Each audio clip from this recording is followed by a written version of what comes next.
Godina Wallagga Baatti piroojeektiiwwan garaagaraa yeroo qabame keessatti xumursiisuun tajaajilaaf banaa gochuuf hojjetamaa jiraachuu himameera. Godinichatti piroojeektiiwwan fayyadamummaa hawaasaa mirkaneessuu danda'an birrii biiliyoona 2tti siiquun hojjetamaa jiru.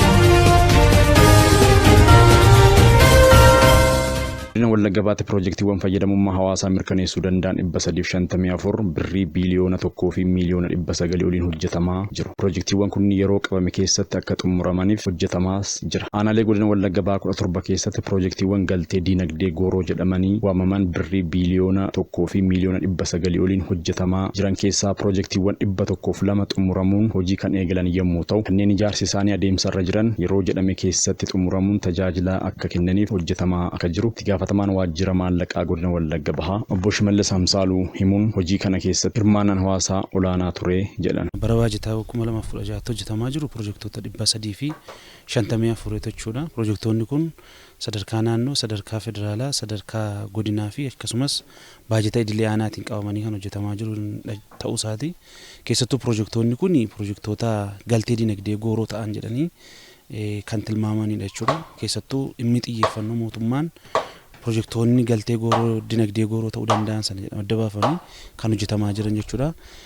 Waliigala baajata naannoo biiliyoona 1.9 kan ta'uun sadarkaa godina keenyaatti kan hojjetamaa jiru ta'uu isaati. Kana keessaati piroojeektoonni gara 200 kan ta'an amma sadarkaa xumuraarra kan ga'anii fi hojii keessa kan galanii jiran ta'uu isaati. Piroojeektoonni kun keessattuu haala addaatiin fayyadamummaan isaaniis uummata keenyaaf, hawaasa keenyaaf yookiin sadarkaa godina keenyaatti haala addaatiin kan ilaalamu ta'uu isaati. Haala kan raawwatamaa jiran ta'uu isaati jechuudha. Dabalataanis piroojeektoota ijaaramaa jiran kana keessatti hirmaannaan uummata keenya karaa addaatiin jechuudha. Naannoo isaatti kan hojjetamu keessatti naannoo maateriyaaliin gahaan argamutti dhagaa, ashawaas waan adda addaa keessatti hirmaachuudhaan maateriyaalii naannoo isaa sana jiru dhiyeessuudhaan jechuudha. Dabalataanis humna isaatiinis keessatti hirmaachuudhaan jechuudha. Piroojeektoonni kun raawwiinsaa bara kana akka addaatti ol ka'ee kan inni raawwatamaa jiru ta'uu isaati jechuudha bara kana keessatti. Piroojeektiiwwan kanneen keessaa magaalaa Angar Guutee, Aanaa Waayyuu Tuqaa, Leeqaa Dullachaa, Jimmaa Arjoo, Bonayyaa Boshee fi Aanaa Diggaatti piroojeektiiwwan bara kana qabaman keessaa harki caalu xumuramanii hojii kan eegalan yommuu ta'u, piroojeektiiwwan bishaan dhugaatii, mana vermi kompoostii, giddugala gabaa sheedii, dareewwan barnootaa dabalataa, daandii, waajjiraalee mootummaa fi kanneen biroo ijaarsi isaanii xumuramuun waraqaa fuudhinsaaf qophaa'uu himaniiru. Baay'inaan naannoo piroojeektoota 10 kan ta'u magaalaa keenya keessatti hojjechaati kan jirru. Sana keessaati piroojeektoota kan akka waajjiraalee jiru, kan akka daandii koobilii jira yookaan dhagaa bocama, daandiin cirrachaa jira. Fayyadamummaa dargaggootaa mirkaneessuudhaafis bakka itti dargaggoonni daldala itti daldalataniif kan jedhamu sheediis akkuma kana ijaarreeti kan jirru. Piroojeektoota ijoodha jedhamee jiru keessaati namoota harka qalleessa akka fayyaduuf kan jedhu mootummaan xiyyeeffannoo addaa magaalaa keessatti laatee kan jiru keessaati mana qusannaadha jechuudha. Mana qusannaas bara kana irratti xiyyeeffannee naannoo balbala 6 maatii abbaa warraa 6 kan ta'u isas qopheessinee already kana xumurreerra. Piroojeektoota 10 amma qabanne kana birrii miiliyoona 55.8 oliin kan amma ijaarre. Piroojeektoota 10 qabanne keessaati 8 already xumurree wal harkaa fuudhinsa gooneerra kan jirru. Bara baajataa 2016 piroojeektii gosa adda addaa 17 birrii miiliyoona 39.2 raawwachuudhaaf karoorfanne. Hagammaatti egaa piroojeektoota keenya 17 keessaati piroojeektii 14 dhibba xumurreerra. Kanneen nu hafan muraasni rakkoo caalbaasitiif rakkoo keessoo dorgomtoota wajjin wal qabatee lafarra nu jala harkifatee kan jiru jira. Sanas ta'u kanas piroojeektii keenya parsantii hojjechuu kan qabnu parsantii guutummaatti xumurree jira jechuudha. Walumaa gala baajatarraa miliyoona 57dha kan nun bara kana qabanne jechuudha. Miliyoona 57 kana keessaa piroojeektoota 8dha kan nun qabanne, 2 kan buleedha, haaraan 6dha jechuudha. 6 kun keessaa daree dabalataa bara kana guyyoota 90 keessatti piroojeektii miliyoona 5.4 guyyaa 90 keessatti hojjennee hojiitti akka galu ta'eera jechuudha. Tajaajilaaf laanneerra. Bajeta nuu qabame keessaa persentii 20 akka qabamu waliigala jalqabaa kallattiin nu taa'ee ture. Haala qabatamaa aanaa keenyaatiin persentii 15.5 sila miliyoona 40 ture waliigalli isaa bajetii kaapitaalaa nuyi bara kana qabanne miliyoona 32 kana hundaan piroojeektii bulan haaraa waliigala piroojeektii gara 10 qabna. Hojii warra eegale kana keessaa kan naannoonnee isinuma wajjin sila ilaalaa turre kan vermaawusii gara persentii 80 irra gaheera. Ijaarsi daree baasaataadhaa almost inni kun dallaansaa manni isaa jalqabamee qorqorrootu irraa hin buune malee deemsa bal'aa waan inni deeme jira. Kan biraan boollaa bajeta idileedhaanii boollaa harkaa sadarkaa hawaasaa bishaan jechuudha. Boolla 3 qabna, 3 qotameera.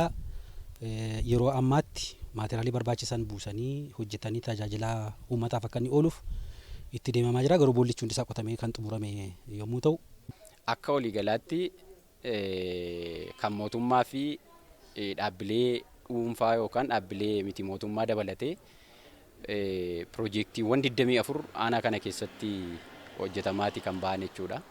Maallaqi kanaaf qabanne naannoo miliyoona 54.2 oliin faankshon gochaa jira jechaadha.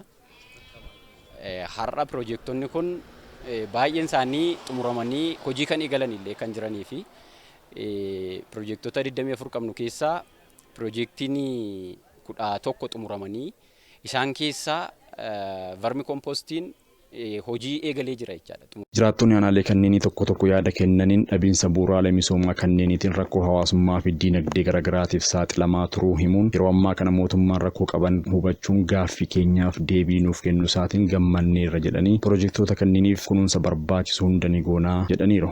Daandiin kun durii dhoqqeedhaaf karaa baanuu karaa galduun qabnu amma garuu baay'isee bulchiisa gaarii nuu dhufuutti baay'isee gammadeeran karaa koo baay'isee na gammachiisa. Dhoqqeensaa innaa bishaan dhannus innaa qoraan dhannus hin kufnaa raaree sana keessaa ba'uyyuu hin dandeenyu amma baay'isee nutti tolee gammanneera bara gaariidha. Hin qulqulleeffanna gahee keenya baay'isnee ija gammanneef nuti gahee keenya qulqulleeffannu madha kan nuti qabnu. Hin qulqulleeffannaa hin kunuunsinaa ababoota garaagaraas hin dhaabbannaa. Bakka hubatii kan kennu katama kanaaf hin hojjennaa jechuudha. Amma naannoon kun yeroo gannaa ijoolleen daa'imni baay'eetu as jira. Daa'imni illee namoonni maanguddoon dadhabdoonni illee baay'een kan irra deemuu hin dandeenye ture. Dhoqqee cimaa ture. Amma jilbaatti kan inni nu ga'u. Asii baanee gara magaalaatti deemuu ture baay'ee addoo guddaa qabna ture. Yeroo ammaa garuu mootummaan jijjiiramaa kun jijjiirama guddaa nuuf fidee jira waan ta'eef hawaasi keenya gammachuu guddaatti qaba. Piroojeektiin kun kan koodha jedhee hawaasi keenya qulqullina isaa eeguu qaba. Qulqullina isaa eeguu yeroo jennu sirriitti ganama kunuunsee akkuma mana isaa xaragatu piroojeektii kana kobilistoonitti bahee xaraguu miiccachuu qaba. Fuuldura isaa qulqulleeffachuu qaba. Gama kaanis piroojeektii gurguddaa hojjetame kan aankoodha jedhee sirriitti kunuunsatee eeggachuu qaba. Piroojeektii jechuun hanuma uummataati. Uummata itti tajaajilama. Rakkoon jiru amma jiruun tattaaffiin jiru yeroo ammaa baay'isa. Baay'isa irratti hani kanaan dura uummanni jedhaa tures waan jiru jira. Maaliif waa'ee daandii kanaa waa'ee piroojeektii bishaan kanaa gizee baay'ee dhufaniis ilaalamaa turamee rakkoon bishaanii jira. Rakkoo bishaan kanaa ammoo amma kana qallashuuf jedhee bulchiinsi immoo wanta kana hojjetamu jedhanii yennaa jedhamu uummannis immoo bira dhaabata. Bu'uuraaleen kun iddoo kanatti dhaabbachuunsaa faayidaa guddaa qaba akka barsiisaatti yaadutti. Tokko baasaataadha yookiin bu'uura boriin kun gahee guddaa taphata iddoo kanatti aanaa keenyaaf jechuudha. Yeroo jalqabaaf kan hawaasni itti gammadu barataa keenyallee bu'uura borii kana kan jijjiiruu danda'u. Borillee barataan kun gara fuulduraatti kamisa yoo dhaqillee milkaa'uu kan danda'u bu'aa kana hin galmeessaa kan jedhu abdii guddaa qabna.